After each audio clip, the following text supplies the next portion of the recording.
وبرکاتہ۔ لاکھوں کروڑوں درود و سلام آقا دو عالم حضرت محمد مصطفیٰ صلی اللہ علیہ وآلہ وسلم اور ان کے آل پر۔ اچھا، میں آج بات کروں گا کہ پاکستان نے انڈیا کے اوپر جو ایئر سٹرائک کی، جو ایئر فورس ہماری گئی، تو وہ کس طرح سے گئی اور انہوں نے کس طرح سے جا کے انڈیا کے ایئر بیسز کو تباہ کیا، ان کے ڈیپوز کو تباہ کیا، اور ان کا جو میزائل S-400 میزائل سسٹم ہے اس کو کیسے تباہ کیا۔ تو اس وقت میں آپ کو ڈیٹیل سے بتاتا ہوں، یہ آپ نے ولاگ آخر تک سننا ہے اور پھر اس کو آگے شیئر کرنا ہے تاکہ لوگوں تک یہ معلومات پہنچیں۔ یہ میں نے 2 دن سے میں مسلسل اس کے اوپر ریسرچ کر رہا تھا، اس کو دیکھ رہا تھا کہ کیسے پاکستانی فورسز گئی ہے اور انہوں نے اٹیک کیا ہے۔ تو پھر جو مختلف ماہرین ہیں ان سے پتہ چلا، تو وہ میں آپ کے گوش گزار کر رہا ہوں کہ جب انہوں نے ہماری ایئر بیسز کے اوپر اٹیک کیا تو پھر پاکستان نے واپسی ریٹیلیٹ کرنے کا جو فیصلہ کیا، فیصلہ تو ویسے پہلے چل ہی رہا تھا رات کو ہی، تو پھر انہوں نے دوبارہ سے جب اٹیک کیا تو پھر پاکستان کو موقع مل گیا اٹیک کرنے کا۔ تو یہ جو 3 جہاز گئے ہیں ان میں 2 F-17 گئے ہیں اور ایک جہاز جو ہے وہ J-10CE گیا ہے۔ اچھا، یہ جو F-17 گیا ہے اس کی جو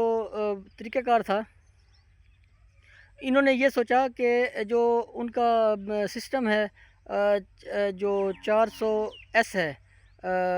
S-400 جس کو وہ کہتے ہیں، تو وہ جو ان کا جو سسٹم ہے اس کو اڑانا بہت ضروری تھا، کیونکہ وہ کوئی بھی میزائل اگر آتا ہے تو وہ 600 میل کے دائرے کے اندر اس کو ڈیٹیکٹ کرتا ہے اور پھر اس کو گرا دیتا ہے، چاہے وہ جہاز ہو، چاہے وہ میزائل ہو، چاہے وہ ڈرون ہو۔ تو اس کی اتنی کیپیبلٹی ہے، وہ رشیا سے انڈیا نے لیا ہے اور وہ $1.5 بلین اس کی مالیت ہے۔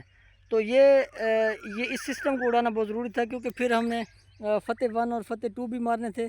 مختلف ایئر بیسز کے اوپر، تو اس کو اڑانا بہت ضروری تھا۔ تو اس کو کیسے اڑایا گیا، اس کے لیے جو لائحہ عمل اختیار کیا گیا ہے وہ اس ویڈیو کے اندر آپ کو ملے گا۔ اچھا، وہ ہوا ایسے کہ انہوں نے یہ دیکھا کہ وہ جو سسٹم ہے وہ 30 کلومیٹر اوپر تک اور 600 کلومیٹر لمبائی کے اندر وہ ڈیٹیکٹ کرتا ہے۔ تو انہوں نے یہ کیا کہ جب یہ 3 طیارے گئے تو ایک طیارہ جو F-17 تھا وہ کافی ہائٹ تک چلا گیا، وہ اس رینج سے اوپر جا کے اور پھر وہ انڈیا کی حدود کے اندر داخل ہوا، اور پھر اس نے ایک دم سے، کیونکہ وہ 1000 کلومیٹر فی گھنٹہ کی رفتار سے آنے والی چیز کو ڈیٹیکٹ بھی کرتا ہے اور اس کے اوپر اٹیک بھی کرتا ہے، لیکن اس کی جو رفتار تھی وہ ماہرین بتا رہے ہیں کہ 1400 سے 1500 کلومیٹر فی گھنٹہ کی رفتار سے وہ نیچے آیا۔ جیسے وہ نیچے آیا تو اس کے پاس سپر سونک میزائل سسٹم اس کے اندر نصب تھا، تو اس نے سپر سونک میزائل اس کو مارے۔ اس سسٹم کو تب پتہ چلا جب وہ ہٹ ہو چکا تھا، یعنی اس کو ڈیٹیکشن کا موقع ہی نہیں ملا، اور وہ ڈیٹیکٹ کرتا اور پھر وہ میزائل ہمارے جہاز کو مارتا۔ اس سے پہلے ہی سپر سونک میزائلوں سے اس کا کباڑہ کر دیا۔ پھر اس کے بعد یہ ہمارے جو جہاز ہیں، جو پیچھے بیک پہ 2 جہاز تھے، پھر یہ انٹر ہوئے ہیں اور پھر انہوں نے بھی جا کے اندر تباہی پھیلائی ہے۔ کل یہ 3 جہاز گئے ہیں۔ جو پہلے جہاز گیا تھا اس نے پہلے اس کو ختم کیا، پھر اس نے پیچھے سگنل دیا کہ آل از ویل۔ اس کے بعد پھر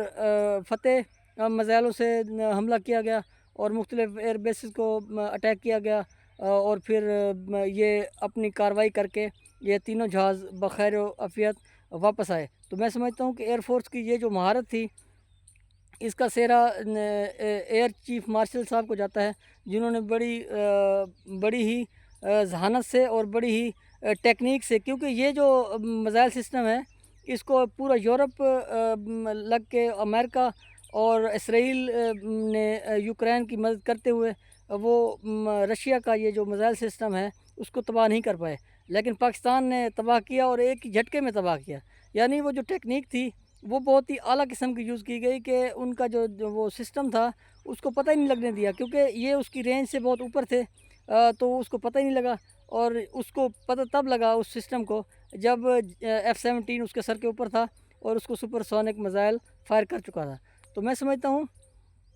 کہ یہ ایک بہت بڑی مہارت ہے، اور اس میں پاک فورسز کو بہت بڑی کامیابی ملی ہے، عوام کو بھی بہت بڑی کامیابی ملی ہے، کیونکہ اگر وہ جو سسٹم ہے اگر اس کو نہ تباہ کیا جاتا تو پھر جو ہمارے اٹیکس تھے اس کے اندر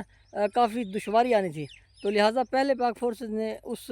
S-400 کو تباہ کیا، اور پھر اس کے بعد نیکسٹ جو کارروائی ہے وہ فتح میزائلوں سے، اور پھر وہ جو جہاز اندر انٹر ہوئے تھے 3، انہوں نے پھر تباہی پھیری، اور پھر وہ تباہی آپ نے بھی دیکھی اور دنیا نے بھی دیکھی۔